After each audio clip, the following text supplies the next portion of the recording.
안녕하세요. 법무사의 모든 것의 류홍석 법무사입니다. 이번 시간에는 최근에 저한테 의뢰가 들어온 사건인데요. 의뢰하신 분은 임대인입니다. 임대인인데 그 임대인 건물에 살고 있는 임차인이 흔히 요즘 사회에서 칭하죠. 고독사라고. 혼자 사시면서 돌아가신 겁니다. 당연히 돌아가시면 이분이 임대인하고 계약을 맺을 때 뭐가 있어요? 보증금이 있죠. 이 보증금, 원래는 임차인이 받아가야 될 돈이죠. 이 돈을 누구한테 줘야 되는 겁니까? 당연히 임차인에게 만약 상속인이 있다면 이 상속인들에게 줘야 됩니다.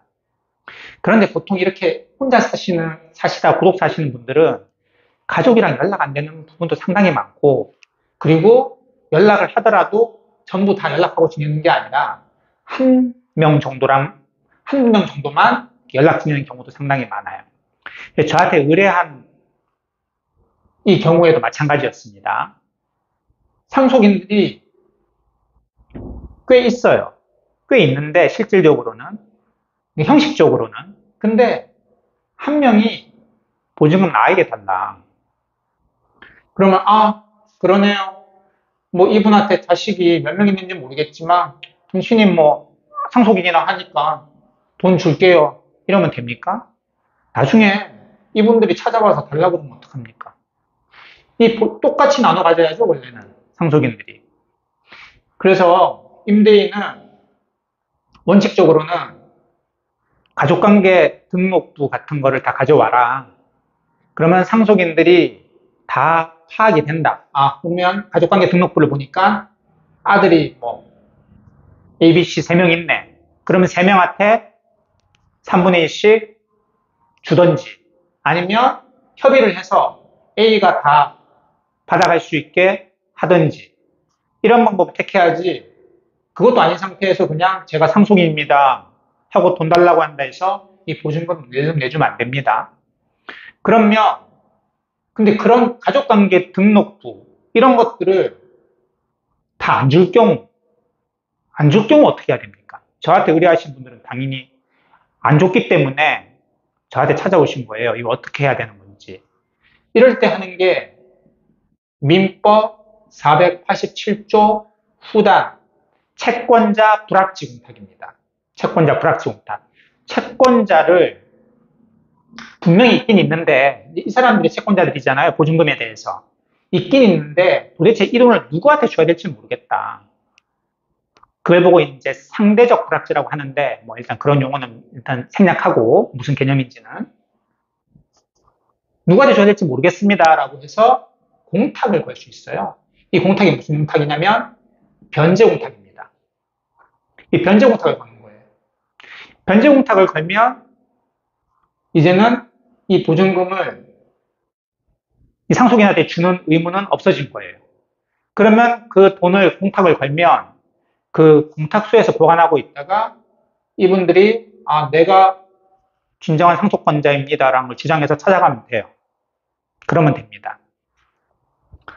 그런데 저한테 의뢰한 거는 이렇게 간단한 건 아니었고요. 여기에서 상속인들이 여러 있어 있고요.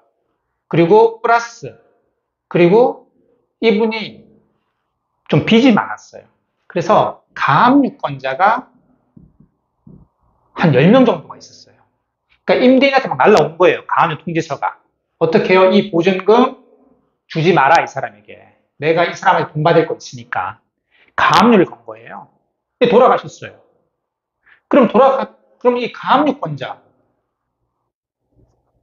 나중에 이 가압류권자가 진정한 채권자라고 판명이 돼가지고 이게 압류로 바뀌면 어떡합니까? 그럼 이 사람 상속인들한테도 주면 안 돼요. 얘네들 거잖아요. 그래서 이 임대인 입장에서는 이것만 해서는 안 됩니다. 뭐도 해야 돼요? 이거요. 이 가압류에 대해서 공탁을 걸어야 돼요. 이거는 민사심필법 291조에서 248조 1항을 준용하고 있습니다. 이걸 같이 걸어요. 이 두 개를 합쳐서 무슨 공탁이라고 그래요? 혼합공탁이라고 합니다. 제 사건은 이 사건이었어요. 이 혼합공탁을 거는 사건이었어요. 그래서 혼합공탁으로 해결할 수 있습니다. 혼합공탁을 걸면 그러면 얘네들이 진짜 뭐 가져갈 사람인지 아니면 얘네들이 진짜 가져가야 될 사람인지 난 모르겠다. 나는 일단 공탁했다. 너희들 알아서 해라. 그러면 속 편하게 이제 새로운 세입자 놓으면 됩니다. 이렇게 해결할 수 있습니다. 다시 한번 정리해드리면 이 가압류권자가 없다고 할 경우 상속인들이 누군지 모르겠다. 그럴 경우 무슨 공탁? 변제 공탁 하시면 되고요. 그러면 상속인들 아예 모르는데 이 사람들 내가 뭐 주소도 모르고 주민등록도 모르고 이름도 모르는데 어떻게 해야 됩니까? 그럴 경우에는요. 일단은 피공탁자의 이 사망자 이름을 적는 거예요. 임대차 계약서에 이 사람 인적사항은 나와 있잖아요. 이 사망한 이 사람 이름을 적고 그리고 주민등록번호 적고 공탁하면 법원 공탁관이 보전 공고를 내려요. 상속인들 인적사항 적어라. 그러면 그 보전 공고를 가지고 주민센터에 가면 주민센터에서 이 사람들에 대한 가족관계 등록부를 발급을 해줍니다. 그러면 그거를 가지고 보정을 해가지고 공탁관한테 제출하면 공탁관은 이 사람들에게 통지를 하겠죠. 보증금이 공탁됐으니까 진정한 상속인을 찾아가시오 이렇게. 그렇게 절차를 밟으시면 됩니다. 근데 저한테 의뢰온 사건 같은 경우는 여기에서 플러스 뭐까지 왔어요? 이 가압류권자. 이 사람이 채무자였고 이 사람들은 채권자였어요. 이 보증금이 가압류 걸린 상태였는데 돌아가셨어요. 그럴 경우에는 집행공탁이라는 걸 해야 되는데 지금 이거랑 합쳐져 있죠. 그러니까 무슨 공탁? 혼합공탁으로 해결을 하시면 이 임대인은 보증금을 줘야 될 채무에서 완전히 벗어나는 겁니다. 자, 지금까지 법무사의 모든 것에 류홍석 법무사였고요. 시청해 주셔서 감사합니다.